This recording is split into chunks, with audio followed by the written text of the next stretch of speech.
신약성경 150페이지 요한복음 5장 19절에서 29절까지 우리 함께 합독하겠습니다. 그러므로 예수께서 그들에게 이르시되 내가 진실로 진실로 너에게 이르노니 아들이 아버지께서 하시는 일을 보지 않고는 아무것도 스스로 할 수 없나니 아버지께서 행하시는 그것을 아들도 그와 같이 행하느니라. 아버지께서 아들을 사랑하사 자기가 행하시는 것을 다 아들에게 보이시고 또 그보다 더 큰 일을 보이사 너희로 놀랍게 여기게 하시리라. 아버지께서 죽은 자들을 일으켜 살리신 같이 아들도 자기가 원하는 자들을 살리느니라. 아버지께서 아무도 심판하지 아니하시고 심판을 다 아들에게 맡기셨으니 이는 모든 사람으로 아버지를 공경하는 것 같이 아들을 공경하게 하려 하심이라. 아들을 공경하지 아니하는 자는 그를 보내신 아버지도 공경하지 아니하느니라. 내가 진실로 진실로 너에게 이르노니 내 말을 듣고 또 나 보내신 이를 믿는 자는 영생을 얻었고 심판에 이르지 아니하나니 사망에서 생명으로 옮겼느니라. 진실로 진실로 너에게 이르노니 죽은 자들이 하나님의 아들의 음성을 들을 때가 오나니 곧 이때라. 듣는 자는 살아나리라. 아버지께서 자기 속에 생명이 있음같이 아들에게도 생명을 주어 그 속에 있게 하셨고 또 인자됨으로 말미암아 심판하는 권한을 주셨느니라. 이를 놀랍게 여기지 말라. 무덤 속에 있는 자가 다 그의 음성을 들을 때가 오나니 선한 일을 행하는 자는 생명의 부활로 악한 일을 행하는 자는 심판의 부활로 나오리라. 아멘. 한번 따라해 보실까요? 믿는 자가 얻는 영생. 한번 더 해보죠. 믿는 자가 얻는 영생. 여러분 예수님을 믿으십니까? 한번 따라해 볼까요? 나는 예수님을 믿습니다. 여러분 예수님을 믿는다고 우리가 방금 얘기했는데 예수님을 믿습니다 라고 하면 어떤 생각이 들어갑니까? 내가 예수님을 믿습니다 라 그러면 여러분 마음에 어떤 마음의 감동이 옵니까? 이 시대에 있어서 가장 큰 고민 중에 하나는 뭐냐 하면 질문이 없는 시대다, 질문이 없는 세대다라는 게 가장 큰 고민이죠. 이 시대의 신앙의 고민은 질문이 사라졌다는 겁니다. 뭔가 이렇게 퀘스천하는 게 없어요. 성경에 많은 사람들을 보면 하나님한테 질문을 합니다. 하나님 앞에 질문을 하고 답을 얻습니다. 자신에게 주어진 일들에 대해서 질문을 합니다. 하나님 어떻게 이런 일들이 있죠? 어떻게 이런 일이 있을 수 있죠? 라고 이야기를 하고 신앙으로 이해할 수 없는 일, 또 신앙으로 감당할 수 없는 일에 대해서 하나님 앞에 물어보기도 하고 또 질문을 하기도 하고 또 답을 얻기도 하고 또 때로는 질문 이상의 축복을 받기도 하고 하면서 살아갑니다. 그러나 오늘 이 시대의 사람들에게는 가장 큰 문제는 질문이 사라졌다는 겁니다. 오늘 나에게 주어진 문제에 대해서 질문을 하질 않아요. 하나님께 질문이 없어졌어요. 왜 이럴까요? 왜 이런 질문이 없는 현상들이 생겼을까요? 여러분 우리가 신앙생활을 하면서 또 주님을 믿는다고 하면서 나에게 주어진 여러 가지 일들, 또 세상의 부조리, 또 교회의 무능, 지도자의 타락, 여러 가지 경건한 자들의 고난과 믿지 않는 자들의 형통에 대해서, 심지어는 내가 신앙생활하면서 나타나는 나의 모습에 대해서 왜 하나님께 질문하지 않고 살아갈까요? 묻지 않는 이유가 무엇이겠습니까? 어떤 분들은 관심이 없거나 내가 변하고 싶지 않아서 그렇다고 생각할 수 있겠지만 문제는 믿음이 무엇인가에 대해서 생각하는 정의가 잘못됐기 때문이라는 저는 생각을 합니다. 저 여러 가지 얘기가 있어요. 우리가 읽지는 않았지만 주중에 계속 큐티했던 요한복음 4장의 사마리아 여인을 보면 계속 질문을 합니다. 계속 예수님한테 질문. 어찌 사마리아 여자인 나에게 물을 주십니까? 물을 달러 가십니까? 생수를 어디서 얻겠습니까? 당신이 야곱보다 큽니까? 예배할 곳이 어디입니까? 라고 주님 앞에 계속 질문을 합니다. 그러면서 점점 질문을 하는데 제자들은 4장 27절에 보면 이상하게 여겼지만 묻지 않습니다. 왜 그럴까요? 저는 이런 생각을 합니다. 첫째는 신앙은 신앙 따로 삶 따로라고 생각하기 때문에 그렇다고 생각을 합니다. 신앙을 나의 라이프는 믿음으로 사는 거야 라고 생각하지 않는 겁니다. 그냥 신앙은 그냥 in the church, 교회 안에서만 이루어진다고 생각하는 겁니다. 나의 삶 속에서 하나님과 더불어 together, work with, 하나님과 걸어가는 게 없기 때문이라고 생각합니다. 그 삶 속에서 내가 하나님 직장 생활에서 왜 이런 일이 있죠? 왜 내가 이런 일이 있죠? 라는 것은 하나님하고 상관없는 일이라고 생각을 하는 겁니다. 그냥 그건 하나님은 교회 안에서만 상관이 있다고 생각을 합니다. 그냥 내가 열심히 살아가는데 하나님 좀 나를 도와주기를 원하는 것이라고 도와주는 사람이나 도와주는 분 정도라고 생각을 합니다. 그래서 나의 삶을 하나님 앞에 의지하거나 의탁하는 게 없습니다. 투게더를 하는 게 없어요. 그리고 가만히 생각해 보니까 왜 이런 일이 있을까라고 생각을 해봤더니 하나님께 권위를 두지 않는 거예요. 난 신앙생활 하는데 하나님 왜 이런 일이 생기죠? 제자들이 예수님이 사마리아 여인하고 얘기하니까 야, 우리 스승님은 이제 해도 너무하네. 창기와 세리하고 하더니 이제 이방 여인하고까지도 얘기를 하시네 라고 학을 띄면서 뒤돌아보 나한테 괜히 말 걸고 인볼브 시킬까 봐 괜히 이렇게 뒤돌아서 말도 안 걸고 그렇게 있었을런지도 모릅니다. 그러니까 주님에 대해서 권위가 없는 거예요. 내 주님이 나의 삶에 인볼브하는 것도 싫고 내가 주님께 인볼브하는 것도 싫고 그냥 나 혼자 살아가고 싶은 거예요. 그러니까 내가 혼자 결단해서 내가 혼자 결정해서 내가 사는 거예요. 주님 앞에 물어보는 것도 없는 거예요. 자녀들이 부모한테 물어보지 않고 자기들 마음대로 결정하면서 사는 거와 똑같은 거죠. 물어보지 않는 거예요. 여러분 생각은 어떠십니까? 제가 말씀드린 거에 조금 동의가 됩니까? 여러분 어떠세요? 우리가 왜 일상생활 가운데 주님을 향한 질문이 없어졌을까라는 말에 주님이 내 삶에 인볼브하기를 원하지 않을 뿐만 아니라 신앙 따로 삶 따로라는 것에 좀 동의가 되십니까? 뭐 부부싸움을 하거나 아니면 내 삶에 대해서 하나님 앞에 자꾸 질문하고 하나님 내 삶이 왜 이러죠? 왜 뭔가 이렇게 풀리지 않고 어렵죠? 왜 우리 가정은 이렇죠? 우리의 삶의 모양은 이렇죠? 왜 나는 이렇죠? 라고 자꾸 주님 앞에 질문을 하고 주님께 그런 것을 물어보고 하는 것은 주님이 내 삶에서 동행하는 거죠. 여러분 우리가 같이 동행하는 친구들끼리 어디 갔는데 야 우리 짜장면 먹을까? 짬뽕 먹을까? 아니면 우리 맛있는 거 피자 먹을까? 라고 물어보지 않고 혼자 식당에 가서 들어가는 사람은 없습니다. 주님과 동행하는 삶, 투게 walk with 하나님과 걸어가는 삶은 주님한테 물어보죠. 하나님 어떻게 할까요? 이 일에 대해서 어떻게 할까요? 어떻게 할까요? 라고 주님 앞에 물어보면서 삽니다. 그러나 우리는 이 땅의 문제는 이 땅의 문제이고 예수님을 믿는 것은 천국 가는 것에 한한다라는 생각이 나도 모르게 내 생각을 사로잡고 있는 것인지 모릅니다. 그러니까 예수를 믿는 건 천국 가는 용이에요. It's just for 천국 가 heaven, 천국에 가는 거예요. 이 땅을 살면서 천국에 가는 티켓이 있고 이 땅의 삶에서 내가 하나님과 더불어서 살아가는 것이 신앙이라는 믿음이라는 것을 생각하지 못하는 거예요. 예수님을 믿으면 주신다고 하는 것이 영생입니다. 영생, 그죠? 요한복음 3장 16절에도 믿는 자에게 주시는 것은 영생이에요. 그러면 영생이라는 것이 무엇입니까? 요한복음 17장 3절에 보면 영생은 하나님과 그의 보내시는 아들 예수를 아는 거예요. 날마다 그분을 알아서 살아가는 라이프가 영생이에요. 영생은 죽은 뒤에 이루어지는 것이 아니라 이 땅에서 예수님과 더불어 살아가는 것이 스타트, 영생을 시작한 것이에요. 예수님을 믿는 것은 죽은 다음에 천국에 가는 것으로 끝나는 것이 아니에요. 믿음은 정확하게 이런 거예요. 나는 죽을 죄인이고 나를 용서해 주시는 예수 그리스도의 십자가가 아니고서는 소망이 없는 사람이라는 것을 인정하고 예수님의 말씀과 생각과 행동을 따르며 사는 것을 믿음이라고 표현하는 거예요. 믿음은 주님 믿습니다 하고 내 마음대로 내가 결정해서 사는 것이 아니라 믿습니다라는 것은 그분의 생각과 그분의 삶과 그분의 의지와 그분을 따라서 살아가는 것을 믿음이라는 거예요. 그래서 마태복음에 뭐라 했어요? 주여 주여 하는 자마다 다 천국에 올 것이 아니고 내 아버지의 뜻대로 하는 자가 천국에 온다 그랬어요. 반석 위에 집을 짓는 자는 아버지의 뜻대로 행하는 자가 반석 위에 집을 짓는 자예요. 그렇기 때문에 믿음은 just one time 그냥 한번 믿습니다 라고 고백하는 것이 아니라 컨티뉴 되는 거예요. 계속 내 삶에서 믿음의 모습이 표현되고 표출되고 드러나는 거예요. 그래서 믿음으로 살아내는 것을 믿음이라고 표현하는 거예요. 그 믿음은 우리가 생각하기에 어떤 just 컨디션이 아니라 믿음은 그냥 지속되는 거, 컨티뉴 되는 거예요. 믿음의 정의는. 그래서 그것을 뭐라고 표현하냐면 이렇게 사는 삶을 예수님과 함께 하는 삶, 영생이다 이렇게 표현하는 거예요. 영생, eternal life. 그 영생의 삶은 여기서 시작된 거예요. 그래서 하나님의 나라가 여기 있다 저기 있다 하는 것이 아니라 너희 가운데 있다는 예수님이. 하나님의 나라는 우리가 시작된 거예요. 지금 우리가 하나님 나라 가운데 있는 거예요. 그래서 여러분 우리가 죽은 후에만 천국에 가는 것이 영생이 아니고 이 땅에 살아가는 것이 영생이라는 것을 기억해야 됩니다. 그래서 믿는 자가 얻는 영생 첫 번째는 한번 따라해 볼까요? 현재를 살아가는 것입니다. 영생은 현재를 살아가는 거예요. 현재, now.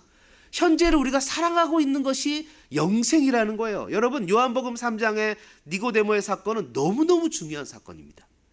왜냐하면요 예수님이 니고데모에게 거듭남에 대한 얘기를 하시거든요. 본어게인. 근데 이 번호계인 거듭남이 니고데모는 뭐라 하냐면 예수님 그러면 육적으로 엄마 뱃속에 들어갔다가 다시 태어나는 것이 거듭남입니까? 라고 물어봤어요. 근데 예수님 뭐라고 표현하시냐면 이렇게 얘기를 하셨죠. Flesh give birth to flesh, but the spirit give birth to spirit. 육으로 난 건 그냥 육이야. 아무리 엄마 뱃속으로 들어가서 또 나도 그건 그냥 육이야. 번어게인은 그런 것이 아니라 육으로 난 것은 뭐냐?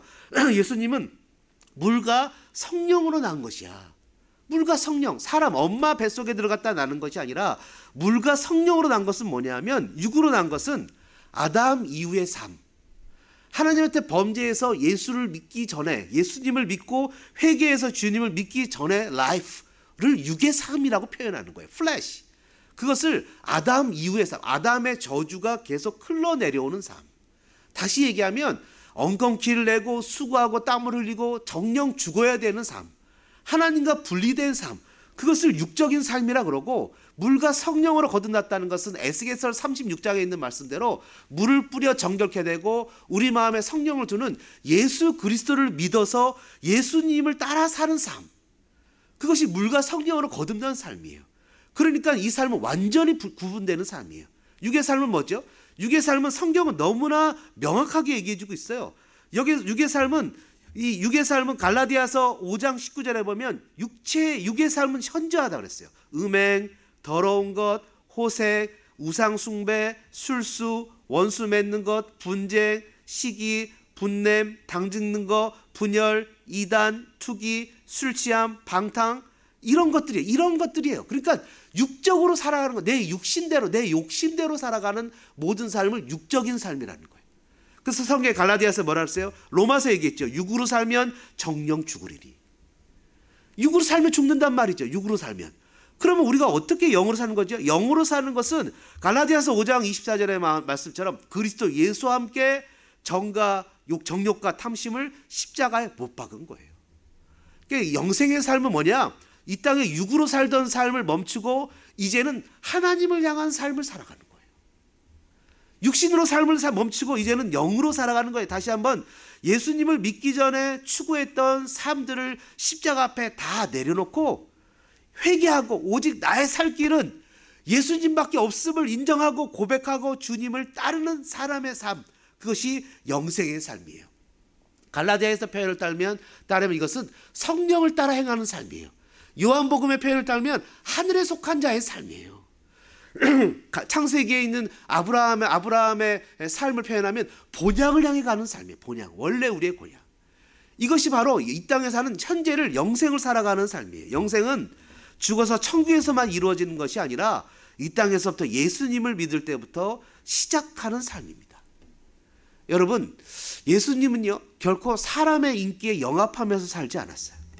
예수님이 세례를 준다는, 실은 제자들이 많이 주었는데 그런 소문이 퍼졌을 때 예수님은 어디로 갔어요? 사마리아로 갔어요. 예수님이 정말 인기가 출중할 때 예수님은 환영받지 않는 땅, 유대인이기 때문에 테러를 당할 수도 있는 사마리아라는 곳에 가셨어요.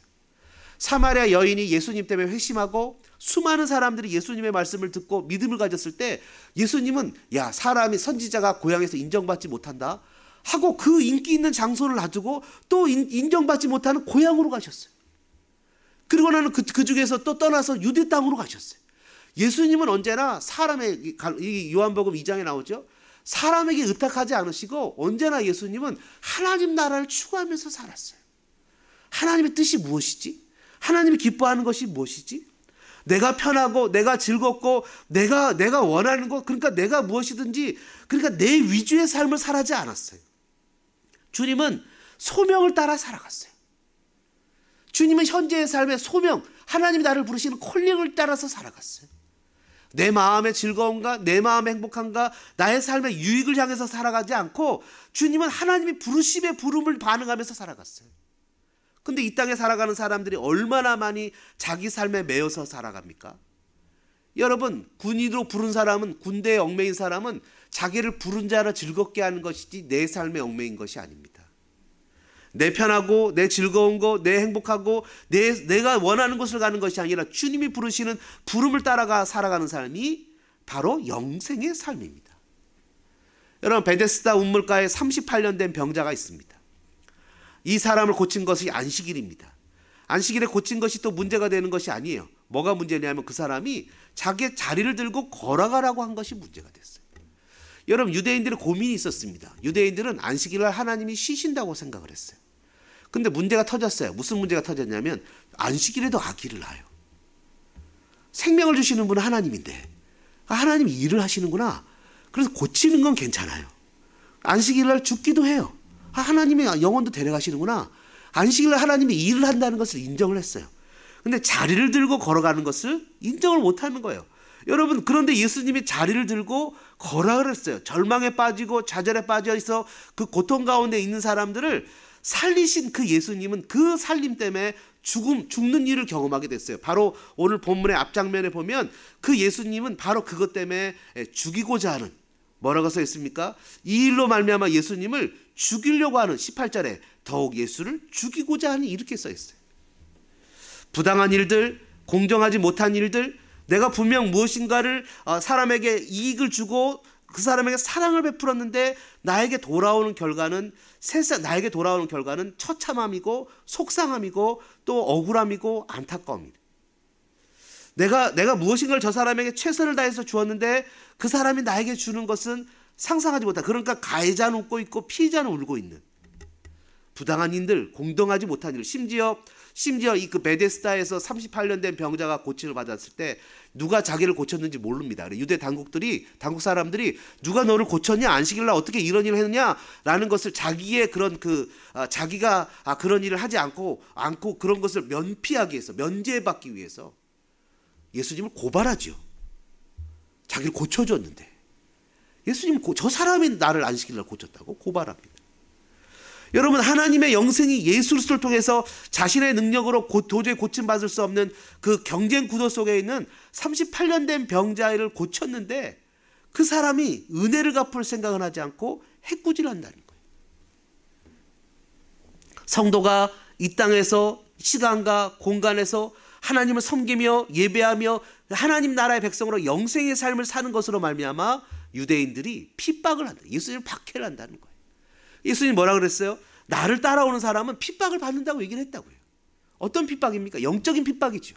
나의 물질을 포기하는 핍박, 나의 직장에서의 고난을 감수하는 핍박, 내가 예수를 섬기기 위해서 나의 육체적인 고난을 감수하는 핍박, 내가 주일날 주님 앞에서 온전히 예배하면서 쉼으로 말미암아 그런 손해를 보는 핍박, 그리고 내가 주님 앞에서 11조를 드리고 헌신하며 섬김으로 말미암아 재정적으로 손해를 보는 여러 가지 핍박들을 견디며 살아가는 거예요.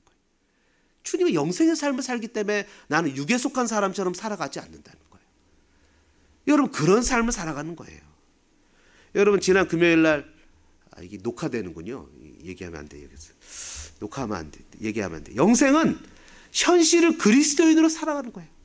여러분, 억울한 일들만 있다면 우리가 어떻게 영생을 삶을 살아갈 수 있겠습니까? 우리를 핍박을 견디며 핍박을 이기며 살아가는 삶이 돼야 되는 거예요. 예수님을 따라가는 삶이에요. 그것이 영생의 삶이에요. 그것은 구원받은 백성들의 삶이에요. 여러분, 만약에 우리가 하나님 조금만 내가 급한 일이 있어서 익스큐즈하고 하나님을 섬기지 않았다면 초대교회 성도들이 순교하는 것을 이해할 수 없잖아요. 그냥 그 순간만 피하고 다시 예수를 믿으면 될 거라고 생각했는데 그들은 그들의 삶에 절대 익스큐즈라는 게 없었어요. 예수를 그때만 부인하라는 거예요. 지금만 부인하면 당신을 살려주겠다는 거예요. 그러나 뭐라 그래? 86년 동안 한 번도 나를 예수님이 섭섭하게 하신 적이 없는데 한 번도 1초도 나를 섭섭하게 하신 적이 없는데 어떻게 내가 예수님을 내가 나 살겠다고 부인하냐. 그게 신앙입니다. 그게 영생을 살아가는 거예요. 결코 신앙은 중간에서 타협하는 게 신앙이 아닙니다. 얼마나 많이 우리는 신앙에 니고시에이션이 들어오는지 몰라요. 이 정도만 하지, 적당하게 하지, 너를 드러내기 위해서 적당하게 공간에 부재를 만들어 앱센트 결석을 해야죠. 그래야 목사가 신경을 쓰고 그렇게 왜 그렇게 바쁘셨어요? 아픈데요. 죽어도 교회 와서 죽어야죠. 여러분, 티처니까 이런 얘기 하는 거예요. 2부 예배 때 이런 얘기 못합니다. 어떻게 하겠어요? 아파서 결석하는 사람들이 있는데. 죽어도 교회 와서 죽어야죠. 내 것이 아니잖아요. 성도가 이 땅에서 영생의 삶을 사는 것이 왜 그렇게 어렵다고 생각합니까? 여러분, 그건 죄 때문이에요. 죄입니다. 성경에서는 죄는 어떻게 표현합니까? 도덕적인 죄를 얘기를 하지 않아요. 성경의 죄는 근원적인 죄를 얘기합니다. 그것은 하나님을 떠난 사람의 죄예요. 하나님을 떠난 사람의 죄, 하나님을 떠난 아담과 하와가 하나님을 매일 바라보던 아담과 하와가 눈을 돌려서 자기를 보기 시작한 게 죄예요. 자기를 보니까 어떤 현상이 나타납니까? 자기가 벗은 것을 깨달았어요. 그전에는 하나님만 보다 보니까 내가 부족한 것이 보이지 않았어요. 그러나 하나님을 보지 않고 내 자신을 보니까 왜 내 자신이 부족한 게 그렇게 많은지 모르겠어요. 내 자신에게 집중하게 됐죠. 그전에는 자신이 벗은 것에 대해서 관심을 두지 않았지만 범죄 후에 그들의 눈이 밝아져 자신들에게 관심을 가져 자신들에게 관심을 두기 시작했죠. 믿는 자가 얻는 영생, 두 번째 한번 따라해 볼까요? 그것은 하나님을 의존하는 겁니다. 하나님을 바라보는 삶이에요. 19절과 20절에 보니까 뭐라고 표현했냐면 예수님이 이렇게 얘기를 하세요. 이렇게 얘기를 합니다. 아들이 아버지께서 하시는 일을 보지 않고는 아무것도 스스로 할 수 없나니.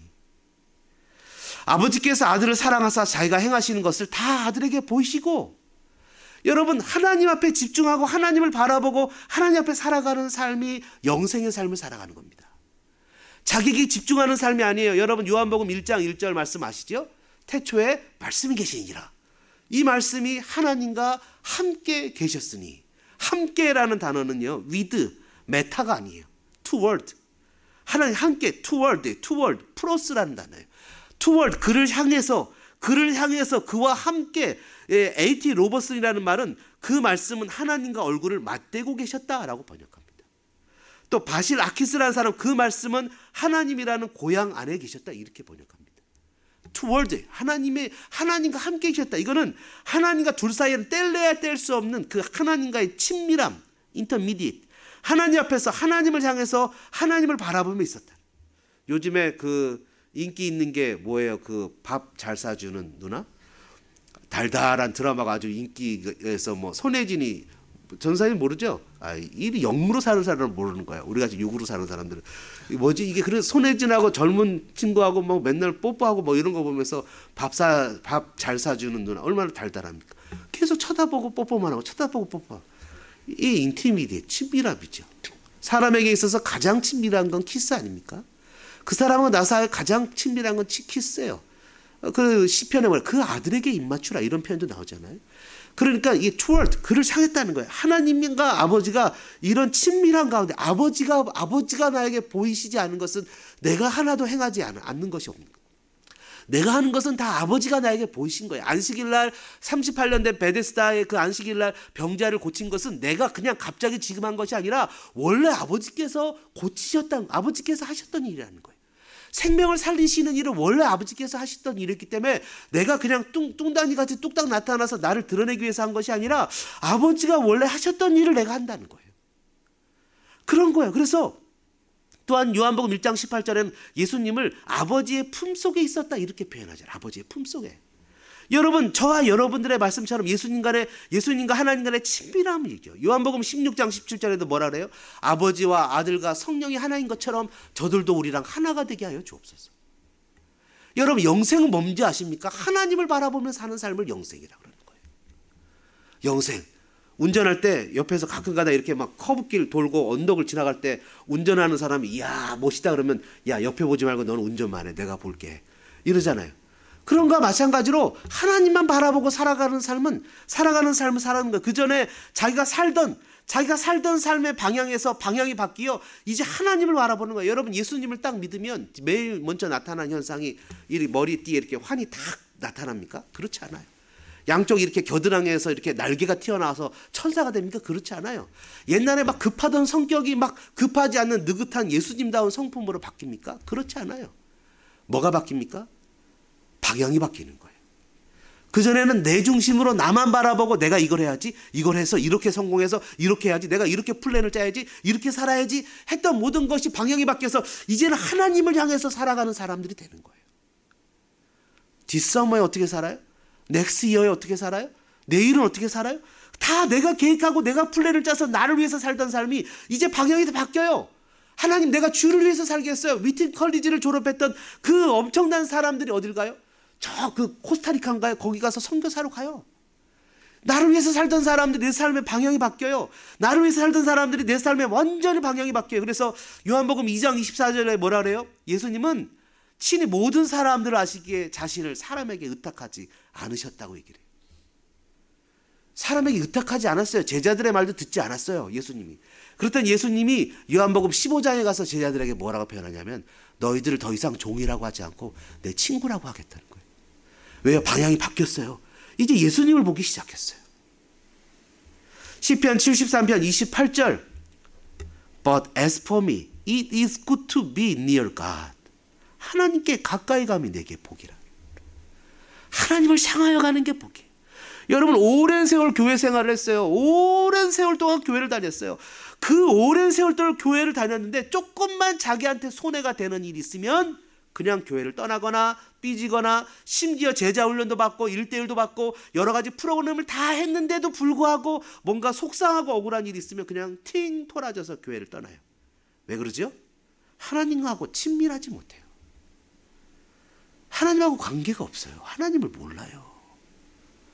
주일날 한 번 와서 예배만 드리면 된다고 생각했어요. 사마리아 여인은 자신이 어떻게 살든 주일날 한 번만 와서 예배만 하면 된다고 생각해서 예수님 어디서 예배를 드리죠? 라고 물어봤어요. 주일날 한 번만 와서 예배 드려서는 안 돼요. 주일날 드리는 예배는 월요일부터 토요일까지 내가 하나님과 어떻게 살아갔느냐를 모아서 그 삶을 드리는 것이 주일 예배예요. 그렇기 때문에 주일 예배는 한 번만 드려서 해결되는 것이 아니라 날마다 영생의 삶에서 하나 주님과 친밀한 삶, 영적인 인격적인 교제를 가져야 돼요. 일상의 삶에서 어떻게 주님의 말씀으로 살아갈 수 있죠? 여러분 엠마오 마을로 가는 두 제자를 보면 놀라운 힌트가 있습니다. 누가복음 24장 14절 15절에 보면 엠마오 마을로 가는 두 제자가 이 모든 된 일을 서로 이야기하며 문의할 때라고 두 번이나 이 단어가 나옵니다. 문의할 때 예수님이 그들 곁에 오십니다.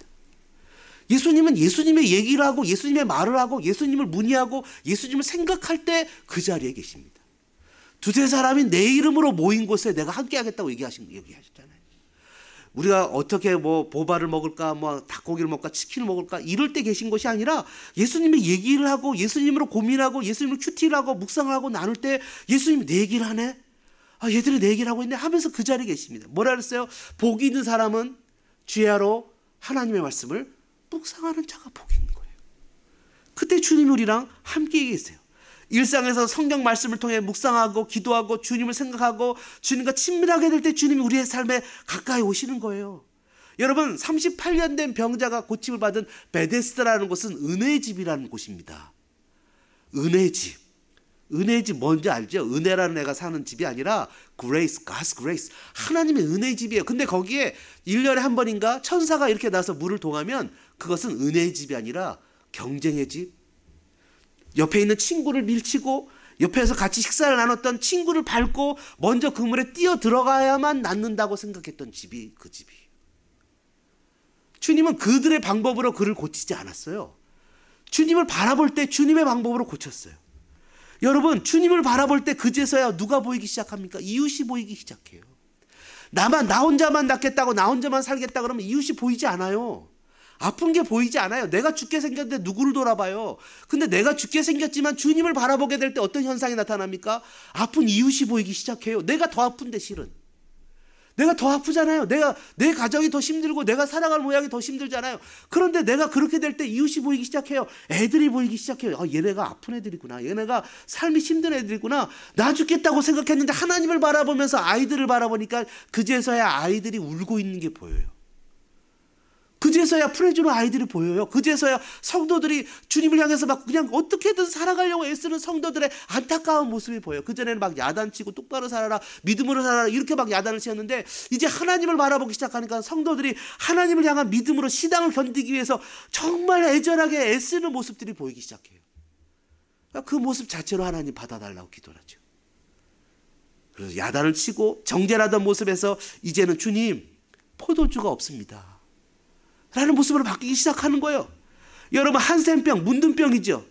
이 환자들을 돌봤던 그 목사님이 그 병 들어가서 저들을 이해하기 위해서 하나님 나에게도 문둥병을 주세요 라고 그들의 피부를 만지고 그들을 껴안고 허깅을 하고 심지어 그 알마타라는 곳에는 그 심장병이 너무 많은데 그곳에 가서 선교사님이 하나님 저에게 심장병을 주세요. 이들을 이해할 수 있도록 심장병을 주세요. 하나님을 보니까 주변의 성도들이 보이기 시작하는 거예요. 여러분 닉 부이치치라는 사람이 여러분 잘 아시죠?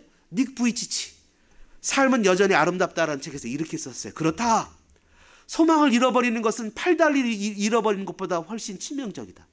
더 나은 날이 오리라는 믿음 없이는 한순간도 더 살 수가 없다. 당신의 눈을 현실에 두지 말고 하늘을 바라보라. 하나님 우리의 연약한 재능과 헌신을 통해 그분의 거룩한 뜻을 이루어 갈 것이다. 하나님 우리의 최악을 최선으로 만들 수 있는 분이시기 때문이다. 8살 때 자살하려고 했어요. 여러분, 그런 인생을 어떻게 삶을 살아가겠어요? 그러나 그는 하나님을 바라볼 때, 자신의 그런 연약함이 아니라 하나님을 바라볼 때 주변 사람들이 보이기 시작했어요. 여러분, 놀랍지 않습니까? 여러분, 이 LA는요, 우리가 다 살고 있지만 이것은 선교지예요. 그죠? 얼마나 많은 우리의 성도들이, 우리의 이웃들이, 우리의 친구들이, 우리의 성도들이 아픈 가운데 살아가려고 애를 쓰고 있는지 몰라요. 하나님을 바라볼 때 그들의 모습이 보이게 됩니다. 죽음을 앞두고 자신의 몸의 병을 치료받는 성도가 이웃을 위해서 헌신하는 모습을 보게 되지 않습니까? 이것을 뭐라고 표현합니까? 이것이 영생의 삶이라고 표현하는 거예요. 이 땅에 제한되지 않고 하나님을 보는 삶, 하나님을 바라볼 때 그분의 마음을 알게 되고 그간 세상의 명예, 그간 자신의 일들을 살피는 일에서 탈피하게 되는 거죠. 마지막으로 믿는 자가 얻는 영생은 한번 따라해 볼까요? 그것은 살리는 것입니다. 살리는 것이라고요. 19절부터 여러분 22절, 23절까지 계속 뭐라 그래요? 살리는 거예요. 살리는 거. 살리는 일이라는 거예요. 예수님이 뭐라 하냐면 내 아버지가 일하시니까 나도 일한다 하면서 두 가지 일을 본문에서 얘기를 하시는데, 하나는 살리는 일. 21절에도 나오죠. 죽은 자들을 일으켜 살리심이니. 살리는 일이에요. 살리는 일을 하신다고요. 그리고 22절, 23절에는 심판하시는 일을 하신다고요. 24절에도 믿는 자는 영생을 얻었고 25절에 음성을 들을 때 살아날 것이다. 살리는 일. 29절에도 생명의 부활로 나오게 될 것이다. 예수님께서는 살리는 일을 하셨다고요. 요한복음 4장 46절 이하에 보면 왕의 신하가 나옵니다. 이 왕의 신하가 가버나움에서 쫓아와요. 왕의 신하예요. 킹의 신하예요. 신하가 자기 아들이 죽게 됐어요. 약 20마일 정도 떨어진 가나까지 예수님을 쫓아옵니다. 예수님, 우리 아들이 죽게 됐습니다. 제발 내려오셔서 아들을 살려주세요. 그러면 예수님이 그래 얼른 가자, 내가 고쳐줄게, 이러는 게 아니라, 참 요즘 세대들은 순 표적만 찾는다니까. 쉽게 얘기하면 이거예요. 니네는 표적이 아니고 믿을 수가 없니? 여러분, 얼마나 생뚱맞습니까? 자기 아들이 죽게 됐다고 살려달라고 그러는데, 야 너는 사인을 봐야 믿냐? 그냥 믿어, 이 말이거든요. 그러니까 너희는 예수님을 만나야 믿냐? 요한복음을 읽으면 믿을 수 있잖아 라고 요한복음은 보지 못하고 믿는 거에 대한 복을 자주 얘기를 합니다. 근데 꼭 복음 믿냐? 예수님 얘기를 하니까 그래도 제발 부탁인데 한 번만 내려오셔서 우리 아들을 살려주세요. 그랬더니 너희 아들이, 예수님 뭐라고 표현하냐면 예수님이 너희 아들이 살았다는 거예요. 너희 아들이 살았다는 거예요. 그냥 예수님 그러시는 거예요. 그래, 그 말을 믿고 무슨 이유인지 모르겠지만 이 사람이 지체를 하고 바로 내려가질 않아요. 고민이 많아요. 가다 멈췄는지 내려가지 않고 다음날 내려가는데, 내려가다 보니까 저쪽에서 아들이 사는 걸 알고 하인들이 와요. 그래, 그 중간에 만난 거죠. 만났어요. 20마일이니까 중간에 만났어요. 그래갖고 아들이 살았냐고 물어보니까 살았대요. 언제냐 하니까 언제 살았냐라고 물어봤어요. 그랬더니 어저께 예수님이 말씀하시던 때예요. 그때 이 사람이 내려가서 자기 그 아들의 병만, 육신의 병만 고친 게 아니라 뭐라고 써 있어요? 육신의 병만 고친 것이 아니라 그 아들뿐만 아니라 자기가 예수님을 믿었고 온 가족이 예수님을 믿었어요. 예수님이 왜 생뚱맞게 그랬냐? 그 마음에 간절함이 더 일어나도록 하신 거예요. 그래갖고 그 기적을 베푸신 거에 대해서 더 그냥 큰 감격을 주신 거예요. 그래서 우리의 삶에 고난이 있고 기도 응답이 안 되고 역경이 있을 때 주님 앞에 더 매달려야 되는 이유가 이거예요. 하나님이 그것을 통해서 우리뿐만, 그 왕의 신하뿐만 아니라 왕의 신하의 아들뿐만 아니라 온 가족이, 24절에 내 말을 듣고 또 나버레 신인 믿는 자는 영생을 얻었다 그랬는데 온 가족이 다 예수님을 믿는 놀라운 역사가 나타나게 되었다는 거예요. 여러분, 놀랍지 않습니까? 예수님은 살리는 일을 했다고요. 에스겔 33장 11절에도 나는 악인이 죽는 것을 기뻐하지 않고 악인이 그의 길에서 돌이켜 떠나 사는 것을 기뻐한다. 이스라엘 족속아, 돌이키라. 너희 악한 길에서 떠나라. 어찌 죽고자 하느냐고 얘기하신다고요. 여러분, 예수님은 살리는 일을 기뻐하십니다. 왜 그렇죠? 20절에 보니까 이렇게 표현했어요. 본문 20절에 아들을 사랑하사, 이렇게 사랑하셨기 때문에 이 모든 말씀 우리에게 주셨다는 겁니다. 사랑하는 여러분, 우리는 너무나 세속적으로 살아갑니다. 눈에 보이는 것이 너무나 세속적인 것이 많아요. 우리는 너무나 세속적인 세큘러적인 것에 교육을 받으며 살아요. 경쟁 구도 속에서 내가 이기지 않으면 남에게 밟히는 삶의 구도 속에 살아요. 그러나 성경은 내가 하나님께 선택받은 것은 나를 통해서 다른 일을 선택하기 위해서 나를 부르신 거예요. 예수님을 믿는 사람이나 믿지 않는 사람이나 도대체 차이 나는 것이 하나도 없어요. 여러분, 달라야 되지 않겠습니까? 영생에 사는 삶을 사는 사람은 좀 손해를 보더라도 주님을 드러내는 일이 있으면 좀 손해를 봐야 되지 않겠습니까? 이웃을 돌보고 사랑하고 너무 속이 상해도 믿음으로 주님을 바라보며 영생의 삶을 살아가는 하늘에 속한 사람들이 돼야 되지 않겠습니까? 내 생각을 포기하고 주님을 이용하려고 하는 것이 아니라 내 의지를 내려놓고 주님의 도움을 구하고 나에게 필요한 주님이 아니라 주님을 향해서 살아가는, 나를 위해서 주님을 믿는 것이 아니라 주님을 따라가는 하늘에 속한 삶을 살아야 되지 않겠습니까? 믿는 자가 얻는 영생의 삶으로 비록 땅에 발을 딛고 살지만 하루하루를 성실하게 살면서 하나님을 바라보며 생명을 전하는 그런 복된 저와 여러분들 되어주시기를 주님의 이름으로 축복합니다. 이 시간에 말씀 생각하시면서 우리 찬양 부르겠습니다. 아버지, 당신의 마음이 있는 곳에 나의 마음이 있길 원해. 아버지, 당신의 눈물이 고인 곳에 나의 눈물이 고이길 원해. 아버지, 당신이 바라보는 영혼에게 나의 두 눈이 향하길 원해. 아버지, 당신이 울고 있는 이 어두운 땅에 나의 두 발이 향하길 원해. 나의 마음이 아버지의 마음 알아 내 모든 뜻 아버지의 뜻이 될 수 있기를. 나의 온몸이 아버지의 마음 알아 내 모든 삶 당신의 삶 되기를.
살면서 세상을 바라보지 말고 주님을 바라보며 살게 하시옵소서. 아버지의 마음을 품게 하시옵소서. 시간에 말씀 생각하시면서 우리 3분 정도 기도하며 나가겠습니다. 고마우신 하나님 아버지 감사합니다. 주님, 저희들 이 땅을 살면서 아버지 세속의 마음을 빼앗기지 않기를 원합니다. 물질의 마음을 빼앗기지 않기를 원합니다. 시간의 마음을 빼앗기지 않기를 원합니다. 주님을 바라보며 주님을 생각하며 주님을 소망하며 살기를 원합니다. 아버지, 이 땅을 살면서 하나님이 기뻐하시는 아버지와 정말 친밀한 관계, 예수님과 친밀한 관계를 나누며 아버지의 마음과 아버지의 뜻을 알면서 주님을 바라보며 살아가는 우리의 모습이 되어지길 바랍니다. 하나님, 우리의 마음속에 있는 욕심, 우리 마음속에 있는 탐욕, 우리 마음속에 있는 정욕들을 십자가와 함께 붙잡고 주님을 바라보는 믿음의 삶을 살아가게 됩니다. 그래서 아버지가 바라보는 그곳에, 아버지의 마음이 있는 곳에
억만 죄악에서 우리를 구원해 주신 그 주 예수 그리스도의 은혜와 하나님 우리 아버지의 무한하신 사랑하신가 성령님의 감동 감화 교통 역사하신 은혜가 이 시간 아버지를 바라보기로 다짐하며 이 땅의 아픈 성도들을 마음에 품고 믿음으로 살며 영생의 삶을 살기로 다짐하는 사랑하는 성도들 머리 위에 삶 위에 걸음 위에 이제로부터 영원토록 함께 있을지어다.